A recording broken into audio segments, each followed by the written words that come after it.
Hello students, ਅੱਜ ਆਪਾਂ plus 1 ਦਾ next lecture ਲਗਾ ਰਹੇ ਹਾਂ ਜਿਹਦੇ ਵਿੱਚ ਆਪਾਂ ਡਾਇਮੈਂਸ਼ਨ ਐਨਾਲਿਸਿਸ ਬਾਰੇ ਪੜ੍ਹਾਂਗੇ। ਠੀਕ ਹੈ, ਤਾਂ ਜਿਨ੍ਹਾਂ ਨੇ ਇਹ ਤੋਂ ਪਹਿਲਾਂ ਵਾਲੇ ਲੈਕਚਰ ਨਹੀਂ ਦੇਖੇ, ਮੈਂ ਤੁਹਾਨੂੰ ਪਹਿਲਾਂ ਇਹ ਕਹੂੰਗਾ ਵੀ ਉਹ ਲੈਕਚਰ ਜ਼ਰੂਰ ਦੇਖ ਲਓ ਕਿਉਂਕਿ ਉਹ ਬਿਲਕੁਲ ਬੇਸਿਕ ਲੈਕਚਰਸ ਨੇ ਆਪਣੇ ਕੋਲ। ਠੀਕ ਹੈ, ਤਾਂ ਹੁਣ ਦੇਖੋ ਇਹਦੇ ਵਿੱਚ ਆਪਾਂ ਅੱਗੇ ਡਾਇਮੈਂਸ਼ਨ ਐਨਾਲਿਸਿਸ ਦੇ ਵਿੱਚ ਕੀ ਪੜ੍ਹਾਂਗੇ। ਦੇਖੋ ਪਿਛਲੇ ਲੈਕਚਰ ਤੁਹਾਨੂੰ ਦੱਸਿਆ ਸੀਗਾ ਵੀ ਫੰਡਾਮੈਂਟਲ ਕੁਆਂਟੀਟੀਜ਼ ਜੋ ਹੁੰਦੀਆਂ ਨੇ ਉਹ 7 ਟਾਈਪਸ ਦੀਆਂ ਹੁੰਦੀਆਂ ਨੇ। ਫੰਡਾਮੈਂਟਲ ਦਾ ਹੁਣ ਨਾਮ ਵੀ ਇਹ ਵੀ ਦੱਸਿਆ ਸੀ ਵੀ ਫੰਡਾਮੈਂਟਲ ਕਹਿ ਲਓ ਜਾਂ ਬੇਸਿਕ ਕੁਆਂਟੀਟੀਜ਼ ਕਹਿ ਲਓ, ਜੋ ਤੁਸੀਂ ਫਰਦਰ ਕਿਸੇ ਹੋਰ ਚੀਜ਼ ਤੋਂ ਡਰਾਈਵ ਨਹੀਂ ਕਰ ਸਕਦੇ। ਤਾਂ 7 ਟਾਈਪਸ ਦੀਆਂ ਫੰਡਾਮੈਂਟਲ ਕੁਆਂਟੀਟੀਜ਼ ਆਪਾਂ ਬਣਾਈਆਂ: mass, length, time, electric current, temperature, quantity of matter, luminous intensity. ਬਾਕੀ ਜਿੰਨੀਆਂ ਵੀ ਕੁਆਂਟੀਟੀਆਂ ਫਿਜ਼ਿਕਸ ਦੇ ਵਿੱਚ ਆਪਾਂ ਪੜ੍ਹਦੇ ਹਾਂ ਉਹਨਾਂ ਨੂੰ ਇਹਨਾਂ ਤੋਂ ਆਪਾਂ ਡਰਾਈਵ ਕਰ ਲੈਂਦੇ ਹਾਂ। ਠੀਕ ਹੈ, ਪਰ ਕੁਐਸਚਨ ਇਹ ਹੈ ਵੀ ਆਪਾਂ ਕੋਈ ਡਰਾਈਵ ਕੁਆਂਟੀਟੀ ਪੜ੍ਹ ਰਹੇ ਹਾਂ, ਉਹਦੇ ਵਿੱਚ ਆਪਾਂ ਨੂੰ ਪਤਾ ਵੀ ਉਹ ਡਰਾਈਵਡ ਕੁਆਂਟੀਟੀ ਕੀ ਤੋਂ ਬਣੂਗੀ, ਫੰਡਾਮੈਂਟਲ ਕੁਆਂਟੀਟੀਜ਼ ਤੋਂ ਬਣੂਗੀ। ਪਰ ਆਪਣਾ ਕੁਐਸਚਨ ਇਹ ਹੈ ਵੀ ਕੋਈ ਡਰਾਈਵਡ ਕੁਆਂਟੀਟੀ ਦੇ ਵਿੱਚ ਕੋਈ ਫੰਡਾਮੈਂਟਲ ਕੁਆਂਟੀਟੀ ਕਿੰਨੇ ਵਾਰ ਆਉਂਦੀ ਹੈ। ਡਰਾਈਵਡ ਕੁਆਂਟੀਟੀ ਦੇ ਵਿੱਚ ਫੰਡਾਮੈਂਟਲ ਕੁਆਂਟੀਟੀ ਕਿਹੜੀ ਆਉਂਦੀ ਹੈ ਅਤੇ ਕਿੰਨੇ ਵਾਰ ਆਉਂਦੀ ਹੈ। ਉਹ ਚੀਜ਼ ਨੂੰ ਸਮਝਣ ਵਾਸਤੇ ਆਪਾਂ ਇਹ ਟੌਪਿਕ ਹੈ ਵੀ ਆਪਣਾ ਡਾਇਮੈਂਸ਼ਨਲ ਐਨਾਲਿਸਿਸ। ਤਾਂ ਡਾਇਮੈਂਸ਼ਨਲ ਐਨਾਲਿਸਿਸ ਦੇ ਵਿੱਚ ਆਪਾਂ ਕੀ ਕੀਤਾ, ਜੋ ਫੰਡਾਮੈਂਟਲ ਕੁਆਂਟੀਟੀ ਸੀਗੀਆਂ ਉਹਨਾਂ ਨੂੰ ਆਪਾਂ ਡਾਇਮੈਂਸ਼ਨਸ ਅਸਾਈਨ ਕਰਤੇ। ਮਤਲਬ ਆਪਾਂ ਨੂੰ ਜੇ ਕਿਸੇ ਕੁਆਂਟੀਟੀ ਦੇ ਵਿੱਚ ਲੈਟ ਅਸ ਸਪੋਜ਼ ਮਾਸ ਆ ਗਿਆ, ਤੁਹਾਨੂੰ ਕਿਵੇਂ ਪਤਾ ਲੱਗੂਗਾ ਵੀ ਉਹ ਮਾਸ ਤੋਂ ਡਰਾਈਵ ਹੋਈ ਹੈ। ਤਾਂ ਆਪਾਂ ਜਿੱਥੇ ਵੀ ਮਾਸ ਕਿਸੇ ਚੀਜ਼ ਦੇ ਵਿੱਚ ਆ ਜਾ ਕਰੂਗਾ ਤਾਂ ਉੱਥੇ ਆਪਾਂ ਐਮ ਲਿਖ ਦਿਆ ਕਰਾਂਗੇ। ਡਿਨੋਸ਼ਨ ਸਾਈਨ ਵਾਸਤੇ ਆਪਾਂ bracket, close, square brackets use ਕਰਦੇ। ਠੀਕ ਹੈ, ਤਾਂ ਸਾਰਿਆਂ ਨੂੰ ਪਹਿਲਾਂ ਤਾਂ ਡਾਇਮੈਂਸ਼ਨ ਸਾਈਨ ਕਰੋ ਤਾਂ ਜੋ ਜੇ ਕਿਸੇ ਵਿੱਚ ਮਾਸ ਆ ਰਿਹਾ ਤਾਂ ਉਹ 'ਚ ਐਮ ਲਿਖਿਆ ਹੋਊਗਾ, ਤੁਹਾਨੂੰ ਪਤਾ ਲੱਗ ਜੂ ਵੀ ਭਾਈ ਇਹ ਡਰਾਈਵਡ ਕੁਆਂਟੀਟੀ ਮਾਸ ਤੋਂ ਡਰਾਈਵ ਹੋਈ ਹੈ। ਆਹੀ ਸਾਰਿਆਂ ਦੇ ਲਿਖਣੇ ਆਪਾਂ। ਲੈਂਥ ਵਾਸਤੇ ਐਲ, ਟਾਈਮ ਵਾਸਤੇ ਟੀ, ਉਹਨਾਂ ਦੇ ਪਹਿਲੇ ਡਿਜਿਟਸ ਨੂੰ ਹੀ ਪਿਕ ਕੀਤਾ ਆਪਾਂ। ਹੁਣ ਅੱਗੇ ਜਿਹੜੀਆਂ ਆਹ ਦੋ ਕੁਆਂਟੀਟੀਜ਼ ਆ ਰਹੀਆਂ ਨੇ, ਇਲੈਕਟ੍ਰਿਕ ਕਰੰਟ ਅਤੇ ਟੈਂਪਰੇਚਰ, ਇਹਨਾਂ ਦੇ ਯੂਨਿਟਸ ਤੋਂ ਕਰੰਟ ਦੇ ਅਗਰ ਤੁਸੀਂ ਪੜ੍ਹੇ ਹੋਣਗੇ, ਇਹਦੇ SI ਯੂਨਿਟਸ ਜਿਹੜੇ ਕਰੰਟ ਦੇ ਹੁੰਦੇ ਆ ਉਹ ਐਂਪੀਅਰ ਹੁੰਦੇ ਆ। ਤਾਂ ਇਹਦਾ ਯੂਨਿਟਾਂ ਤੋਂ ਹੀ ਇਹਦਾ ਡਿਜਿਟਸ ਆਪਾਂ ਡਾਇਮੈਂਸ਼ਨ ਵਾਸਤੇ ਰੱਖਤਾ। ਕਹਿਣ ਦਾ ਮਤਲਬ ਜੇ ਕਿਤੇ ਤੁਸੀਂ ਦੇਖ ਲਓ ਆਉਂਦਾ ਹੋਇਆ ਤਾਂ ਮਤਲਬ ਤੁਸੀਂ ਸਮਝ ਜਾਓ ਵੀ ਕਰੰਟ ਆ ਰਿਹਾ, ਕਰੰਟ ਤੋਂ ਡਰਾਈਵ ਹੋਈ ਚੀਜ਼ ਆ ਉਹ। ਟੈਂਪਰੇਚਰ ਦੇ ਅਗਰ ਤੁਹਾਨੂੰ ਯੂਨਿਟਸ ਪਤਾ ਹੋਣ ਤਾਂ ਟੈਂਪਰੇਚਰ ਦੇ ਯੂਨਿਟਸ, ਟੈਂਪਰੇਚਰ ਨੂੰ ਕਈ ਚੀਜ਼ਾਂ ਮੇਜ਼ਰ ਕਰਦੇ, ਉਹ 'ਚ ਕੈਲਵਿਨ ਇੱਕ ਯੂਨਿਟ ਹੁੰਦਾ, ਕੈਲਵਿਨ 'ਚ ਵੀ ਮੇਜ਼ਰ ਕਰ ਲੈਂਦੇ ਹਾਂ। ਤਾਂ ਕੈਲਵਿਨ ਤੋਂ ਹੀ ਆਪਾਂ K ਪਿਕ ਕਰ ਲਿਆ। ਪਹਿਲੀਆਂ 3 ਦੇ ਵਿੱਚ ਪਹਿਲੇ ਡਿਜਿਟਸ ਹੀ ਨੇ। ਅਗਲੀਆਂ 2 ਕੁਆਂਟੀਟੀਜ਼ ਜਿਹੜੀਆਂ ਹੈਗੀਆਂ ਜਾਂ ਕੁਆਂਟੀਟੀ ਆਫ ਮੈਟਰ ਹੈਗਾ, ਇਹਨੂੰ ਆਪਾਂ ਮੋਲਸ ਮੇਜ਼ਰ ਕਰਦੇ ਹਾਂ। ਠੀਕ ਹੈ, ਤਾਂ ਇਹਦੇ ਮੋਲਸ ਤੋਂ ਹੀ ਇਹਦਾ ਡਾਇਮੈਂਸ਼ਨ ਮੋਲ ਰੱਖਤਾ, MOL ਲਿਖਦੇ ਹਾਂ ਆਪਾਂ। ਠੀਕ ਹੈ, ਇਹ ਸਾਰਿਆਂ ਦੇ ਯੂਨਿਟਸ ਤੋਂ ਹੀ ਬਣਾਏ ਹੋਏ ਹੈ। ਲੂਮੀਨਸ ਇੰਟੈਂਸਿਟੀ, ਇਹਦੇ ਵੀ ਜਿਹੜੇ ਇੰਟੈਂਸਿਟੀ ਜੋ ਹੁੰਦੀ ਹੈ, ਇਹਨੂੰ ਜੋ ਮਾਪਣ ਦੇ ਯੂਨਿਟ ਹੁੰਦੇ ਆ SI ਯੂਨਿਟ, ਉਹ ਹੁੰਦੇ ਆ ਆਪਣੇ ਕੋਲ, ਤੁਸੀਂ ਯਾਦ ਰੱਖ ਲੈਣੇ ਆ, ਉਹ ਹੁੰਦੇ ਆ ਕੈਂਡੇਲਾ। ਠੀਕ ਹੈ, ਤਾਂ ਉਹ ਕੈਂਡੇਲਾ ਤੋਂ ਹੀ ਇਹਦਾ ਡਾਇਮੈਂਸ਼ਨ ਬਣਾਤਾ ਆਪਾਂ CD। ਠੀਕ ਹੈ, ਮਤਲਬ ਇਹ 7 ਫੰਡਾਮੈਂਟਲ, ਇਹਨਾਂ 'ਚ ਤੁਹਾਨੂੰ ਇੰਨੀ ਲੋੜ ਵੀ ਨਹੀਂ ਪੈਣੀ, ਪਹਿਲੇ 4-5 ਦੀ ਜ਼ਿਆਦਾ ਲੋੜ ਪੈਂਦੀ ਹੈ। ਠੀਕ ਹੈ, ਤਾਂ ਇਸ ਕਰਕੇ ਪਰ ਮੈਂ ਤੁਹਾਨੂੰ ਸਾਰੀਆਂ ਫੰਡਾਮੈਂਟਲ ਕੁਆਂਟੀਟੀਜ਼ ਦੇ ਵਿੱਚ ਡਾਇਮੈਂਸ਼ਨ ਦੱਸਦੇ ਵੀ ਜੇ ਤੁਹਾਨੂੰ ਪਤਾ ਲੱਗੂਗਾ ਵੀ ਮਾਸ ਆ ਰਿਹਾ ਤਾਂ ਉਹ 'ਚ M ਲਿਖਿਆ ਹੋਊਗਾ, ਤੁਹਾਨੂੰ ਪਤਾ ਲੱਗ ਜੂ ਵੀ ਮਾਸ ਤੋਂ ਡਰਾਈਵਡ ਕੁਆਂਟੀਟੀ ਹੈ। ਜਿਵੇਂ ਦੇਖੋ ਇਹ ਸਾਰਿਆਂ ਨੇ ਮੈਨੂੰ ਸਮਝ ਆ ਗਏ ਹੋਣਗੇ। ਤਾਂ ਦੇਖੋ ਹੁਣ ਡਰਾਈਵਡ ਕੁਆਂਟੀਟੀਜ਼ 'ਤੇ ਆ ਜਾਓ। ਹੁਣ ਦੇਖੋ, ਧਿਆਨ ਨਾਲ ਦੇਖੀ ਚੱਲਿਓ। ਹੁਣ ਡਰਾਈਵਡ ਕੁਆਂਟੀਟੀਜ਼,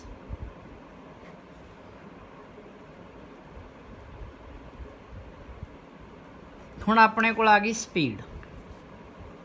ਠੀਕ ਹੈ, ਹੁਣ ਦੇਖੋ ਮੈਂ ਉਹ ਪਿਛਲਾ ਲੈਕਚਰ ਬੇਸਿਕ ਤਾਂ ਹੀ ਲਾਇਆ ਸੀ ਵੀ ਮੈਂ ਹੁਣ ਸਪੀਡ ਦੱਸੂਗਾ, ਤਾਂ ਸਪੀਡ ਦਾ ਫਾਰਮੂਲਾ ਪਤਾ ਹੋਵੇ ਵੀ ਇਹ ਇੱਕ ਡਿਸਟੈਂਸ ਬਾਈ ਟਾਈਮ ਟੇਕਨ ਹੈ। ਆਪਾਂ ਤਾਂ ਪੜ੍ਹਾਂਗੇ ਆਉਣ ਵਾਲੇ ਚੈਪਟਰਾਂ ਦੇ ਵਿੱਚ, ਪਰ ਡਾਇਮੈਂਸ਼ਨ ਸਿੱਖਣ ਵਾਸਤੇ ਇਹ ਚੀਜ਼ ਤੁਹਾਨੂੰ ਆਉਣੀ ਚਾਹੀਦੀ ਹੈ। ਤਾਂ ਸਪੀਡ ਦਾ ਫਾਰਮੂਲਾ ਜੋ ਹੁੰਦਾ ਹੈ ਉਹ ਡਿਸਟੈਂਸ ਬਾਈ ਟਾਈਮ ਟੇਕਨ ਹੁੰਦਾ ਹੈ। ठीक है। तो हुण अगर मैनू कोई पूछे दसो भी स्पीड का डायमेंशन फार्मूला की हुंदा, डायमेंशन फार्मूला समझ आ गया ना सारिਆਂ ਨੂੰ भी कोई ये फंडामेंटल क्वांटिटी किहड़ी आ रही है। हुण डिस्टेंस, डिस्टेंस की चीज़ है तो सानू सारिਆਂ ਨੂੰ पता है डिस्टेंस एक लेंथ है, डिस्टेंस की है एक लेंथ। तो लेंथ का डायमेंशन फार्मूला की हुंदा L, टाइम, टाइम T है। तो कहने का मतलब ये एल टी उपर जाए कितना हो जाऊगा, टी की पावर कितनी हो जाऊगी -1। लो भी तो डायमेंशन फार्मूला स्पीड का LT-1 होंदा है। इत्थे तुहानूं समझ आ गया होगा भी स्पीड च एक तो लेंथ आउंदी है, एक टाइम आउंदा है। बस यही डायमेंशन फार्मूले की खासियत है। तो भी आपां इह तों पता लग जाता है भी फंडामेंटल क्वांटिटी किहड़ी आ रही है। ठीक है। तो फिर वो बेनीफिट्स भी ने, वो काम भी लवांगे, एप्लीकेशन भी तुहानूं दसांगे। आई देखो वेलोसिटी, वेलोसिटी जो होंदी है उसका फार्मूला होंदा है displacement divided by time taken. हुण इहदे च देखो एक तो तुहानूं पता है डिसप्लेसमेंट भी एक लेंथ ही होंदी है, डिसप्लेसमेंट भी की होंदी है एक लेंथ ही होंदी है। तो ये भी लेंथ ही है, टाइम ये भी टी ही है। तो कहने का मतलब ये भी LT-1 ही बन जू, फिर तो जमा स्पीड वांगू ही बन जूगा। तो बिल्कुल हुण देखो एक चीज़ होर, इन्हें स्पीड ते वेलोसिटी लास्ट लैक्शन दसे सी, इन्हां दे विच इक्को ही फर्क सीगा, स्पीड स्केलर क्वांटिटी हुंदी है तो वेलोसिटी वैक्टर क्वांटिटी हुंदी है। ठीक है। यूनिट भी सेम होंदे आ, डायमेंशनस भी सेम होंदे, देख लो भी। ठीक है, सारा कुछ सेम आई जांदा। आई आपां पिछले लैक्चर तुहानूं एक चीज़ होर दसी सीगी, एक्सलरेशन। एक्सलरेशन जो होंदा है वो होंदा है भी अपने को change in velocity divided by time taken, change in velocity divided by time taken. तो हुण एक्सलरेशन का डायमेंशन फार्मूला की होगा, हुण उपर की है वेलोसिटी, वेलोसिटी का डायमेंशन फार्मूला तो पता ही आपां नूं की हुंदा है LT-1। चेंज तो कोई मतलब नहीं आपां नूं। ठीक है। वेलोसिटी का LT-1, टाइम T, तो ये टी उपर जाके -1 हो जाऊगा। तो कहने का मतलब कुल मिला के -1 -2 हो जाऊगा। तो ये एक्सलरेशन का डायमेंशन फार्मूला हो गया। इत्थों पता लगता है भी एक लेंथ आती है, टाइम आता है, टाइम 2 बार आता, 2 टाइम अपने को। ठीक है। आई तुसी वो 7 फंडामेंटल क्वांटिटीज़ तो किसी दे भी डायमेंशनस कढ़ सकते हो। ठीक है। बुक दे विच अगर बुक तुहाडे कोल होऊगी तो उहदे विच तुसी देख सकते हो भी एक टेबल जा बनया होया है 2-3 पेजां ते ओह, तो उहदे विच कई तरह दी फंडामेंटल क्वांटिटीज़ दे डायमेंशन फार्मूले बना दसे हुए हैं। ठीक है। पर प्रॉब्लम सोनू की आऊगी, सोनू ये आऊगी भी जो कोई तुसी किसी डायमेंशन फार्मूला बनाना चाहते हो, पहला सोनू उहदा बेसिक फार्मूला सोनू पता होना चाहिए। ठीक है। जिवें हुण फोर्स है, फोर्स का अगर तुसी डायमेंशन फार्मूला अगर तुसी बनाउणा है तो पहला ऐ तो पता होवे ना फोर्स का बेसिक फार्मूला की हुंदा, तो मास इंटू एक्सलरेशन। आपां तो पढ़ांगे आने वाले चैप्टर्स दे विच। ठीक है। बट ये डायमेंशन बनाने वास्ते नूं पता होना चाहिए। हुण सोनू तो नहीं पता होणगे, इस करके फार्मूले जिन्हें पता ने 9-10 थोड़ी ध्यान नाल पढ़ी है, 9th च आउंदे ने फार्मूले ये, तो वो दस भी सकते। अदरवाइज तुसी सिर्फ यही टेंशन नहीं लैनी, तुसी डायमेंशन फार्मूले बनाने सीखने। मास का डायमेंशन फार्मूला की हुंदा M, एक्सलरेशन का आप हुणे पिछे बना के हटे हैं, वो पिछे बनाया हुआ यूज़ करांगे आपां LT-2। देखो तो फोर्स का डायमेंशन फार्मूला बन गया। ठीक है। वर्क, वर्क जिहड़ा हुंदा है वो हुंदा है फोर्स इंटू डिसप्लेसमेंट, ये उहदा फार्मूला। ठीक है। तुसी इस फार्मूला बार बार करें नहीं पता कोई गल नहीं, तुसी सिर्फ डायमेंशन बनाने सीखो। फोर्स का डायमेंशन फार्मूला की होता है, तो तुसी हुणे देखिया फोर्स का हुंदा है MLT-2। ठीक है। तो डिसप्लेसमेंट की है एक लेंथ, तो यदा डायमेंशन फार्मूला की बन जूगा ML2T-2। ठीक है। तो ये वर्क का डायमेंशन आई किसी का भी कढ़ सकते हो, बार बार कह रहे हैं थोनू। एरिया, एरिया तो कोई भी अगर बेसिक तो बेसिक फार्मूला भी अगर तुम देखोगे रेक्टेंगल का देखोगे तो लेंथ इंटू ब्रेडथ होंगे। ठीक है। हुण तुसीं अगर देखोगे लेंथ च लेंथ एक एल है, ब्रैथ भी अगर तुसीं देखोगे है तो वो भी एक डिस्टेंस ही है ना, तो डिस्टेंस है तो वो भी एक लेंथ ही है फिर, ठीक है। तो एरिया एल स्केयर हो गया। ਹੁਣ ਇਹ ਬਣਾਇਆ ਭਾਵੇਂ ਆਪਾਂ ਰੈਕਟੈਂਗਲ ਵਾਸਤੇ ਹੈ, ਪਰ ਤੁਸੀਂ ਸਰਕਲ 'ਤੇ ਵੀ ਲਾ ਸਕਦੇ ਹੋ, ਕਿਉਂਕਿ ਸਾਰਿਆਂ ਦੇ ਡਾਇਮੈਂਸ਼ਨ ਫਾਰਮੂਲੇ ਏਰੀਏ ਦਾ ਐਲ ਸਕੇਅਰ ਹੈ। ਮੈਂ ਇਹ ਨਹੀਂ ਆਪਾਂ ਬਣਾਇਆ ਭਾਵੇਂ ਰੈਕਟੈਂਗਲ ਤੋਂ, ਭਾਵੇਂ ਸਰਕਲ 'ਚ ਵੀ ਲਾ ਸਕਦੇ ਹੋ। ਵੋਲੀਅਮ ਦਾ ਜੋ ਡਾਇਮੈਂਸ਼ਨ ਫਾਰਮੂਲਾ ਹੁੰਦਾ ਹੈ ਉਹ ਹੁੰਦਾ length into breadth into height.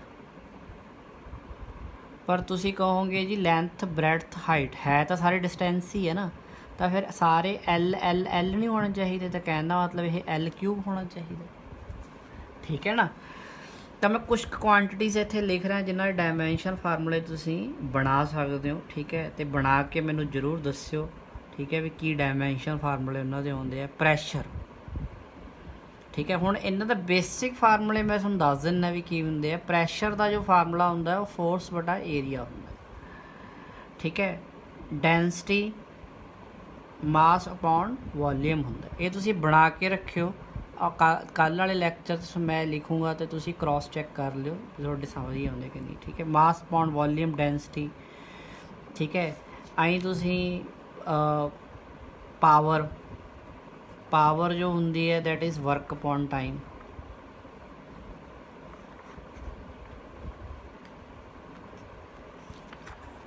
ਠੀਕ ਹੈ। ਅਤੇ ਆਈ ਆਪਾਂ ਹੋਰ ਕਿਸੇ ਫੰਡਾਮੈਂਟਲ ਕੁਆਂਟਿਟੀ ਦਾ ਡਾਇਮੈਂਸ਼ਨ ਫਾਰਮੂਲਾ ਬਣਾਉਣਾ ਹੈ, ਠੀਕ ਹੈ। ਕੁਆਂਟੀਟੀਜ਼ ਆਪਣੇ ਕੋਲ ਆਉਣਗੀਆਂ, ਠੀਕ ਹੈ। ਮੈਂ ਬਾਰ-ਬਾਰ ਕਹਿ ਰਿਹਾ ਉਹਨਾਂ ਦੇ ਫਾਰਮੂਲੇ ਦੀ ਟੈਨਸ਼ਨ ਨਹੀਂ ਲੈਣੀ। ਫਾਰਮੂਲੇ ਐਂਗਲ, ਹੁਣ ਐਂਗਲ ਜੋ ਕੱਢਣ ਦਾ ਫਾਰਮੂਲਾ ਹੁੰਦਾ that is arc by radius, ਠੀਕ ਹੈ। ਹੁਣ ਦੇਖੋ ਬਣਾ ਕੇ ਦਿਖਾਉਣਾ ਤੁਹਾਨੂੰ। ਆਰਕ ਕੀ ਹੈ? ਸਰਕਲ ਦੀ ਆਰਕ ਸਾਰਿਆਂ ਨੂੰ ਪਤਾ ਹੋਊਗੀ, ਜਿਵੇਂ ਆਹ ਇੱਕ ਆਹ ਸਰਕਲ ਹੈ, ਠੀਕ ਹੈ। ਤਾਂ ਹੁਣ ਆਹ ਚੀਜ਼ ਜੋ ਇੰਨੀ ਕੁ ਜਿਹੜੀ ਆਹ ਚੀਜ਼ ਹੈ ਇਹਨੂੰ ਕੀ ਬੋਲਾਂਗੇ? ਸਰਕਲ ਦੀ ਆਰਕ। ਅਤੇ ਆਹ ਚੀਜ਼ ਕੀ ਹੈ? ਰੇਡੀਅਸ। ਪਰ ਤੁਸੀਂ ਕਹੋਗੇ ਆਰਕ ਵੀ ਤਾਂ ਇੱਕ ਲੈਂਥ ਹੀ ਹੈ, ਆਰਕ ਵੀ ਇੱਕ ਲੈਂਥ ਹੈ, ਠੀਕ ਹੈ। ਐਂਗਲ ਦਾ ਕੀ ਕੱਢ ਰਹੇ ਆਪਾਂ? Dimension formula. ਅਤੇ ਰੇਡੀਅਸ ਵੀ ਇੱਕ ਲੈਂਥ ਹੀ ਹੈ। ਐਂ ਸੋਚਣਾ ਹੈ। ਹੁਣ ਤੁਸੀਂ ਲੈਂਥ ਨਾਲ ਲੈਂਥ ਤਾਂ ਕੱਟ ਸਕਦੇ ਹੋ, ਇਹਦਾ ਮਤਲਬ ਇਹ 'ਚ ਤਾਂ ਕੁਛ ਵੀ ਨਹੀਂ ਆਇਆ, ਕੁਛ ਵੀ ਨਹੀਂ ਆਇਆ। ਮਤਲਬ ਆਪਾਂ ਇਹ ਕਹਿ ਸਕਦੇ ਹਾਂ ਐਮ ਦੀ ਪਾਵਰ 0, ਐਮ ਤਾਂ ਆਇਆ, ਐਮ ਤਾਂ ਵੈਸੇ ਵੀ ਨਹੀਂ ਹੈਗਾ, ਐਲ ਵੀ ਨਹੀਂ ਹੈਗਾ, ਟੀ ਵੀ ਨਹੀਂ ਹੈਗਾ। ਤਾਂ ਇਹੋ ਜਿਹੀਆਂ ਕੁਆਂਟੀਟੀਆਂ ਜਿਨ੍ਹਾਂ ਦੇ ਵਿੱਚ ਡਾਇਮੈਂਸ਼ਨ ਨਹੀਂ ਵੀ ਹੁੰਦੇ ਤਾਂ ਉਹਨਾਂ ਕੁਆਂਟੀਟੀਜ਼ ਨੂੰ ਆਪਾਂ ਬੋਲਦੇ ਹਾਂ ਡਾਇਮੈਂਸ਼ਨ ਲੈਸ ਕੁਆਂਟੀਟੀਜ਼। ਤਾਂ ਕਈ ਇਹੋ ਜਿਹੀਆਂ ਕੁਆਂਟੀਟੀਜ਼ ਆਪਣੇ ਕੋਲ ਹੁੰਦੀਆਂ ਜਿਨ੍ਹਾਂ ਦੇ ਡਾਇਮੈਂਸ਼ਨਸ ਨਹੀਂ ਹੁੰਦੇ। ਮੈਂ ਹੋਰ ਇੱਕ ਦੋ ਕੁਆਂਟੀਟੀਜ਼ ਤੁਹਾਨੂੰ ਦੱਸ ਸਕਦਾ, ਜਿਵੇਂ ਸਟ੍ਰੇਨ ਹੁੰਦੀ ਹੈ, ਠੀਕ ਹੈ। ਇੱਕ ਸਟ੍ਰੇਨ ਕੀ ਹੁੰਦੀ ਹੈ ਇਹ ਨਹੀਂ ਸੋਚਣੀ ਕੀ ਹੁੰਦੀ ਹੈ, ਠੀਕ ਹੈ। ਲੌਂਗੀਟਿਊਡਨਲ ਸਟ੍ਰੇਨ ਹੁੰਦੀ ਹੈ ਇੱਕ। ਇਹ ਸਾਰੀਆਂ ਆਉਣ ਵਾਲੇ ਲੈਕਚਰ 'ਚ ਆਉਣਗੀਆਂ ਤੁਹਾਨੂੰ, ਪਰ ਮੈਂ ਸਿਰਫ ਜਿਹੜੀ ਤੁਹਾਨੂੰ ਇੱਥੇ ਚੀਜ਼ ਸਿਖਾਉਣਾ ਚਾਹੁੰਦਾ ਉਹ ਇਹ ਹੈ ਵੀ ਤੁਸੀਂ ਡਾਇਮੈਂਸ਼ਨ ਕਿਸੇ ਦਾ ਵੀ ਕੱਢ ਸਕੋ। ਲੌਂਗੀਟਿਊਡਨਲ ਸਟ੍ਰੇਨ ਜੋ ਹੁੰਦੀ ਹੈ ਉਹ ਹੁੰਦੀ ਹੈ ਚੇਂਜ ਇਨ ਲੈਂਥ ਅਪੋਨ ਓਰੀਜਨਲ ਲੈਂਥ। ਤਾਂ ਤੁਸੀਂ ਕੀ ਕਹੋਗੇ ਜੀ? ਉੱਪਰ ਵੀ ਲੈਂਥ ਹੈ, ਨੀਚੇ ਵੀ ਲੈਂਥ ਹੈ, ਠੀਕ ਹੈ। ਤਾਂ ਦਿਮਾਗ ਡਾਇਮੈਂਸ਼ਨ ਲੈਸ ਹੈ, ਠੀਕ ਹੈ। ਆਈ ਮੈਂ ਇੱਕ ਪਿੱਛੇ ਡੈਂਸਿਟੀ ਲਿਖੀ ਹੈ। ਆਈ ਇੱਕ ਹੁੰਦੀ ਹੈ ਰਿਲੇਟਿਵ ਡੈਂਸਿਟੀ। ਰਿਲੇਟਿਵ ਡੈਂਸਿਟੀ ਜੋ ਹੁੰਦੀ ਹੈ ਉਹ ਕਿਸੇ ਸਬਸਟਾਂਸ ਦੀ ਜਦੋਂ ਆਪਾਂ ਰਿਲੇਟਿਵ ਡੈਂਸਿਟੀ ਕੱਢਦੇ ਹਾਂ, ਠੀਕ ਹੈ, ਤਾਂ ਆਪਾਂ ਕੀ ਕਰਦੇ ਹਾਂ ਜਿਹੜੀ ਉਹ ਸਬਸਟਾਂਸ ਦੀ ਐਕਚੁਅਲ 'ਚ ਡੈਂਸਿਟੀ ਹੁੰਦੀ ਹੈ ਉਹਨੂੰ ਕੀ ਕਰ ਦਿੰਦੇ ਹਾਂ ਆਪਾਂ? ਵਾਟਰ ਦੀ ਡੈਂਸਿਟੀ ਨਾਲ ਡਿਵਾਈਡ ਕਰ ਦਿੰਦੇ ਹਾਂ। ਵਾਟਰ ਦੀ ਡੈਂਸਿਟੀ 4 ਡਿਗਰੀ ਸੈਲਸੀਅਸ 'ਤੇ ਲੈਂਦੇ ਹਾਂ, ਸਭ ਤੋਂ ਜ਼ਿਆਦਾ ਹੁੰਦੀ ਹੈ, ਠੀਕ ਹੈ। ਤਾਂ ਤੁਸੀਂ ਇੰਨਾ ਨਹੀਂ ਸੋਚਣਾ, ਤੁਸੀਂ ਸਿਰਫ ਇਹ ਸੋਚਣਾ ਵੀ ਉੱਪਰ ਵੀ ਡੈਂਸਿਟੀ ਥੱਲੇ ਵੀ ਡੈਂਸਿਟੀ, ਵੀ ਡਾਇਮੈਂਸ਼ਨ ਲੈਸ ਹੈ, ਠੀਕ ਹੈ ਨਾ। ਤਾਂ ਇਸ ਤਰੀਕੇ ਨਾਲ ਵੀ ਇਹ ਵੀ ਡਾਇਮੈਂਸ਼ਨ ਲੈਸ ਦੀ ਕੈਟਾਗਰੀ 'ਚ ਹੀ ਆਊਗੀ। ਇੱਕ ਹੁੰਦੀ ਹੈ ਫਰੀਕੁਐਂਸੀ। ਹੁਣ ਫਰੀਕੁਐਂਸੀ ਹੁੰਦੀ ਹੈ ਵੀ 1 ਸੈਕਿੰਡ ਦੇ ਵਿੱਚ ਕੋਈ ਬੋਡੀ ਕਿੰਨੇ ਕੁ ਵਾਰ ਘੁੰਮ ਰਹੀ ਹੈ, ਠੀਕ ਹੈ। ਤਾਂ ਇਹਦਾ ਫਾਰਮੂਲਾ ਹੁੰਦਾ ਹੈ ਰੈਸੀਪ੍ਰੋਕਲ ਆਫ ਟਾਈਮ ਪੀਰੀਅਡ, ਕਹਿਣ ਦਾ ਮਤਲਬ ਟਾਈਮ, ਠੀਕ ਹੈ। ਮਤਲਬ 1/t ਇਹਦਾ ਡਾਇਮੈਂਸ਼ਨ ਹੋਊਗਾ, ਤਾਂ ਆਪਾਂ ਇਹ ਵੀ ਕਹਿ ਸਕਦੇ ਹਾਂ ਵੀ t-1 ਇਹਦਾ ਫਰੀਕੁਐਂਸੀ ਦਾ ਡਾਇਮੈਂਸ਼ਨ ਫਾਰਮੂਲਾ, ਠੀਕ ਹੈ। ਬਾਕੀ ਦੇਖੋ ਤੁਸੀਂ ਖੁਦ ਵੀ ਬਣਾ ਸਕਦੇ ਹੋ, ਬੁੱਕ ਖੋਲ੍ਹਿਓ, ਬੁੱਕ ਖੋਲ੍ਹ ਕੇ ਉਹਦੇ ਫਾਰਮੂਲੇ ਖੁਦ ਦੇਖੀ ਜਾਇਓ ਅਤੇ ਨਾਲ ਡਾਇਮੈਂਸ਼ਨਸ ਉਹਦੇ ਬਣਾਇਓ ਬੈਠ ਕੇ। ਹੁਣ ਅਗਲੀ ਚੀਜ਼ ਜੋ ਮੈਂ ਤੁਹਾਡੇ ਨਾਲ ਡਿਸਕਸ ਕਰੂੰਗਾ, ਮੈਂ ਇਹ ਡਿਸਕਸ ਕਰੂੰਗਾ ਵੀ ਹੁਣ ਇੱਥੋਂ ਆਪਾਂ ਇੱਕ ਚੀਜ਼ ਦਾ ਕਨਕਲੂਜਨ ਕੱਢ ਸਕਦੇ ਹਾਂ ਵੀ ਫਿਜ਼ਿਕਸ ਦੇ ਵਿੱਚ ਆਪਾਂ ਨੂੰ 4 ਤਰ੍ਹਾਂ ਦੀਆਂ ਕੁਆਂਟੀਟੀਜ਼ ਮਿਲਣਗੀਆਂ। ਫਿਜ਼ਿਕਸ ਦੇ ਵਿੱਚ ਆਪਾਂ ਨੂੰ 4 ਤਰ੍ਹਾਂ ਦੀਆਂ ਕੁਆਂਟੀਟੀਜ਼ ਮਿਲਣਗੀਆਂ, ਡਾਇਮੈਂਸ਼ਨਸ ਦੇ ਪੁਆਇੰਟ ਆਫ ਵਿਊ ਤੋਂ ਕਹਿ ਰਿਹਾ ਮੈਂ, ਠੀਕ ਹੈ। ਕਿਹੜੀਆਂ ਕਿਹੜੀਆਂ?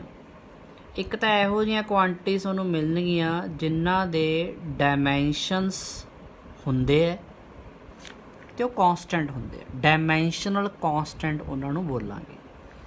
ਇਹਨਾਂ ਬਾਰੇ ਬਾਹਲਾ ਤਾਂ ਨਹੀਂ ਲਿਖੂੰਗਾ ਮੈਂ, ਸਿਰਫ ਇਹਨਾਂ ਦੀ ਐਗਜ਼ਾਮਪਲਸ ਲਿਖੂੰਗਾ।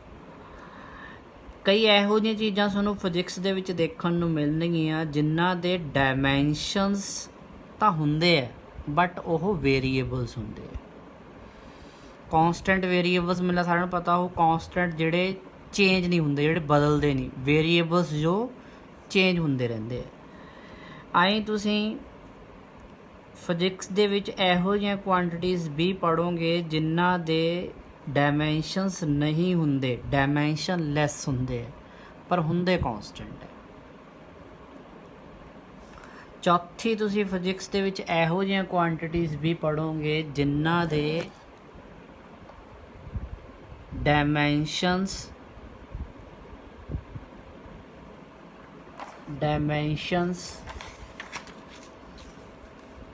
ਨਹੀਂ ਹੁੰਦੇ ਬਟ ਦੇ ਆਰ ਵੇਰੀਏਬਲਸ, ਠੀਕ ਹੈ। ਤਾਂ ਮੈਂ ਸਾਰਿਆਂ ਦੀ ਇੱਕ ਐਗਜ਼ਾਮਪਲ ਤੁਹਾਨੂੰ ਦੱਸ ਦਿੰਦਾ ਵੀ ਡਾਇਮੈਂਸ਼ਨ ਲੈਸ ਕਾਂਸਟੈਂਟ, ਠੀਕ ਹੈ। ਦੇਖੋ ਵਰਡ ਤਾਂ ਸਮਝ ਆ ਗਈ ਨਾ ਵੀ ਇਹਨਾਂ ਦੇ ਡਾਇਮੈਂਸ਼ਨਸ ਤਾਂ ਹੈਗੇ ਨੇ, ਚਲੋ ਇੰਨਾ ਲਿਖਦੇ, ਡਾਇਮੈਂਸ਼ਨਸ ਹੈਗੇ ਨੇ, ਠੀਕ ਹੈ, ਬਟ ਚੇਂਜ ਨਹੀਂ ਹੁੰਦੇ। ਇਹੋ ਜਿਹੀਆਂ ਕੁਆਂਟੀਟੀਆਂ ਆਪਣੇ ਕੋਲ ਫਿਜ਼ਿਕਸ ਦੇ ਵਿੱਚ ਤੁਸੀਂ ਪੜ੍ਹੋਗੇ ਜਿਹੜੀਆਂ ਸ਼ਾਇਦ ਤੁਹਾਨੂੰ ਪਤਾ ਵੀ, ਇੱਕ ਲਾਈਟ ਦੀ ਸਪੀਡ ਹੁੰਦੀ ਹੈ। ਲਾਈਟ ਦੀ ਸਪੀਡ ਨਾ 3 × 10⁸ ਮੀਟਰ ਪਰ ਸੈਕਿੰਡ ਹੁੰਦੀ ਹੈ, ਅਗਰ ਤੁਹਾਨੂੰ ਪਤਾ ਹੋਵੇ 3 × 10⁸ ਮੀਟਰ ਪਰ ਸੈਕਿੰਡ। ਇਹ ਕਾਂਸਟੈਂਟ ਹੈ, ਬਦਲਦੀ ਨਹੀਂ ਹੈਗੀ, ਪਰ ਡਾਇਮੈਂਸ਼ਨਸ ਤਾਂ ਹੋਣਗੇ ਨਾ, ਕਿਉਂਕਿ ਇਹ ਇੱਕ ਸਪੀਡ ਹੈ, ਸਪੀਡ ਦੇ ਡਾਇਮੈਂਸ਼ਨਸ ਤਾਂ ਆਪਾਂ ਪਿੱਛੇ ਬਣਾ ਕੇ ਹਟੇ। ਆਈ ਤੁਸੀਂ ਹੋਰ ਪੜ੍ਹੋਗੇ ਪਲੈਂਕਸ ਕਾਂਸਟੈਂਟ, ਕਈ ਇਹੋ ਜਿਹੇ ਕਾਂਸਟੈਂਟ ਹੁੰਦੇ ਜਿਨ੍ਹਾਂ ਦੇ ਡਾਇਮੈਂਸ਼ਨਸ ਹੁੰਦੇ ਆ ਬਟ ਉਹ ਬਦਲਦੇ ਨਹੀਂ। ਡਾਇਮੈਂਸ਼ਨਲ ਵੇਰੀਏਬਲ, ਇਹਨਾਂ ਦੇ ਡਾਇਮੈਂਸ਼ਨਸ ਹੁੰਦੇ ਹੈ ਅਤੇ ਇਹ ਚੇਂਜ ਵੀ ਹੁੰਦੇ ਆ। ਤਾਂ ਇਹੋ ਜਿਹੇ ਤਾਂ ਭਰੇ ਪਏ ਨੇ ਜਿੰਨੇ ਵੀ ਹੁਣ ਤੱਕ ਪੜ੍ਹੇ ਆ। ਦੇਖੋ ਆਪਾਂ ਹੁਣ ਇਹ ਤਾਂ ਲਾਈਟ ਦੀ ਸਪੀਡ ਹੈ, ਅਗਰ ਨੋਰਮਲ ਕਿਸੇ ਦੀ ਸਪੀਡ ਗੱਲ ਕਰਨੀ ਹੋਵੇ, ਸਪੀਡ ਤਾਂ ਕਿੰਨੀ ਵੀ ਹੋ ਸਕਦੀ ਹੈ, ਠੀਕ ਹੈ ਨਾ। ਉਹ ਹੁਣ ਇੱਕ ਡਾਇਮੈਂਸ਼ਨ ਵੀ ਹੈ, ਚੇਂਜ ਵੀ ਹੈ। ਐਕਸਲਰੇਸ਼ਨ, ਹੁਣ ਕੀ ਪਤਾ ਕਿਹਦੇ ਐਕਸਲਰੇਸ਼ਨ ਦੀ ਗੱਲ ਕਰਦੇ ਆ, ਕਿੰਨਾ ਹੋਊਗਾ ਉਹ, ਠੀਕ ਹੈ। ਵਰਕ, ਕੀ ਪਤਾ ਕਿਸੇ ਨੇ ਕਿੰਨਾ ਵਰਕ ਕੀਤਾ, ਕਿੰਨਾ, ਇਹ ਸਾਰੇ ਜਿੰਨੇ ਕਹਿਣ ਦਾ ਮਤਲਬ ਪਿੱਛੇ ਤੁਸੀਂ ਲਗਭਗ ਪੜ੍ਹੇ ਆ ਪਿਛਲੇ 3-4 ਨੂੰ ਛੱਡ ਕੇ, ਸਾਰੇ ਇਹ ਵੇਰੀਏਬਲਸ ਦੀ ਕੈਟਾਗਰੀ 'ਚ ਹੀ ਆਏ ਜਿਨ੍ਹਾਂ ਦੇ ਡਾਇਮੈਂਸ਼ਨ ਪਿੱਛੇ ਆਏ। ਹੁਣ ਡਾਇਮੈਂਸ਼ਨਸ ਲੈਸ ਕਾਂਸਟੈਂਟ ਮਤਲਬ ਇਹਨਾਂ ਦੇ ਡਾਇਮੈਂਸ਼ਨਸ ਨਹੀਂ ਹੁੰਦੇ ਪਰ ਇਹ ਚੇਂਜ ਵੀ ਨਹੀਂ ਹੁੰਦੇ। ਤਾਂ ਇਹੋ ਜਿਹੀ ਕੋਈ ਕੁਆਂਟੀਟੀ, ਤਾਂ ਇਹੋ ਜਿਵੇਂ ਹੁਣ ਤੁਹਾਨੂੰ ਪਤਾ ਹੈ ਪਾਈ ਦੀ ਵੈਲਿਊ ਕਿੰਨੀ ਹੁੰਦੀ ਹੈ, 3.14 ਹੁੰਦੀ ਹੈ, ਪਰ ਪਾਈ ਜਿਹੜਾ ਹੈਗਾ ਇਹਦੀ ਵੈਲਿਊ ਤਾਂ ਚੇਂਜ ਨਹੀਂ ਹੁੰਦੀ ਨਾ, ਪਰ ਇਹ ਡਾਇਮੈਂਸ਼ਨਸ ਵੀ ਨਹੀਂ ਹੁੰਦੇ। ਆਈ ਮੈਥਮੈਟਿਕਸ ਦੇ ਜੋ ਨੰਬਰ ਹੁੰਦੇ ਆ 1 2 3 ਸੋ ਹੁਣ ਇਸ ਤਰੀਕੇ ਨਾਲ ਜੋ ਵੀ ਹੁੰਦੇ ਆ, ਇਹ ਸਾਰੇ ਆਪਣੇ ਕੋਲ ਇਹਨਾਂ ਦੇ ਕੋਈ ਡਾਇਮੈਂਸ਼ਨਸ ਨਹੀਂ ਹੁੰਦੇ ਪਰ ਇਹ ਕਾਂਸਟੈਂਟ ਨੇ। ਡਾਇਮੈਂਸ਼ਨਸ ਲੈਸ ਵੇਰੀਏਬਲ ਮਤਲਬ ਇਹਨਾਂ ਦੇ ਡਾਇਮੈਂਸ਼ਨਸ ਨਹੀਂ ਹੁੰਦੇ ਅਤੇ ਇਹ ਚੇਂਜ ਹੁੰਦੇ ਆ। ਤਾਂ ਇਹ ਜਿਹੜੀਆਂ ਹੁਣ ਪਿੱਛੇ ਜੇ ਜਾਂਦੇ ਆਪਾਂ 2-3 ਕੁਆਂਟੀਟੀਜ਼ ਆਈਆਂ ਸੀ ਆਪਣੇ ਕੋਲ, ਜਿਵੇਂ ਰਿਲੇਟਿਵ ਡੈਂਸਿਟੀ। ਹੁਣ ਕਿਹੜੇ ਸਬਸਟਾਂਸ ਦੀ ਰਿਲੇਟਿਵ ਡੈਂਸਿਟੀ ਕੱਢ ਰਹੇ ਹੈ, ਉਹ ਤਾਂ ਬਦਲ ਸਕਦੀ ਹੈ ਵੀ, ਠੀਕ ਹੈ ਨਾ। ਤਾਂ ਚੇਂਜ ਵੀ ਹੋਊ ਤਾਂ ਡੈਂਸਿਟੀ ਦੇ ਡਾਇਮੈਂਸ਼ਨਸ ਨਹੀਂ, ਰਿਲੇਟਿਵ ਡੈਂਸਿਟੀ ਦੇ ਡਾਇਮੈਂਸ਼ਨ ਨਹੀਂ ਸੀ, ਕਿਉਂਕਿ ਮੈਂ ਪਿੱਛੇ ਦਿਖਾਇਆ ਤੁਹਾਨੂੰ ਡੈਂਸਿਟੀ ਸੀ। ਐਂਗਲ, ਹੁਣ ਕੀ ਪਤਾ ਕਿੰਨੇ ਐਂਗਲ ਦੀ ਗੱਲ ਕਰਨਗੇ, ਵੀ ਐਂਗਲ ਵੀ ਇੱਕ ਵੇਰੀਏਬਲ ਹੈ, ਠੀਕ ਹੈ, ਬਟ ਐਂਗਲ ਦੇ ਡਾਇਮੈਂਸ਼ਨਸ ਨਹੀਂ ਆਏ ਸੀ, ਆਪਾਂ ਹੁਣੇ ਦੇਖਿਆ ਸੀਗਾ। ਆਈ ਤੁਹਾਨੂੰ ਇੱਕ ਸਟ੍ਰੇਨ ਦਿਖਾਈ ਸੀ, ਲੌਂਗੀਟਿਊਡਨਲ ਸਟ੍ਰੇਨ, ਠੀਕ ਹੈ। ਅਗਰ ਤੁਸੀਂ ਬੁੱਕ ਖੋਲੋਗੇ ਤੁਹਾਨੂੰ ਹੋਰ ਵੀ 1-2 ਕੁਆਂਟੀਟੀ ਇਹੋ ਜਿਹੀਆਂ ਮਿਲ ਜਾਣਗੀਆਂ, ਠੀਕ ਹੈ। ਮਤਲਬ ਇਸ ਤਰੀਕੇ ਨਾਲ ਤੁਹਾਨੂੰ ਕੁਆਂਟੀਟੀਜ਼ ਫਿਜ਼ਿਕਸ ਦੇ ਵਿੱਚ ਮਿਲਿਆ ਕਰਨਗੀਆਂ। ਤਾਂ ਡਾਇਮੈਂਸ਼ਨਸ ਨਾਲ ਹੋਪਸ ਤੁਹਾਨੂੰ ਸਾਰਿਆਂ ਨੂੰ ਬੈਨੀਫੀਸ਼ੀਅਲ ਸਮਝ ਆਇਆ ਹੋਊਗਾ। ਅਗਲੇ ਲੈਕਚਰ ਦੇ ਵਿੱਚ ਤੁਹਾਨੂੰ ਇਹ ਦੱਸਾਂਗੇ ਵੀ ਇਹਨਾਂ ਡਾਇਮੈਂਸ਼ਨਸ ਦਾ ਬੈਨੀਫਿਟ ਕੀ ਲੈ ਸਕਦੇ ਆਪਾਂ, ਮਤਲਬ ਇਹਦੀਆਂ ਐਪਲੀਕੇਸ਼ਨਸ ਆਪਾਂ ਨੂੰ ਕੀ ਮਿਲਣ ਵਾਲੀਆਂ ਨੇ। ਠੀਕ ਹੈ, ਅਗਰ ਤੁਹਾਨੂੰ ਪਸੰਦ ਆਇਆ ਲਾਈਕ ਸ਼ੇਅਰ ਜ਼ਰੂਰ ਕਰ ਦਿਓ। Thank you.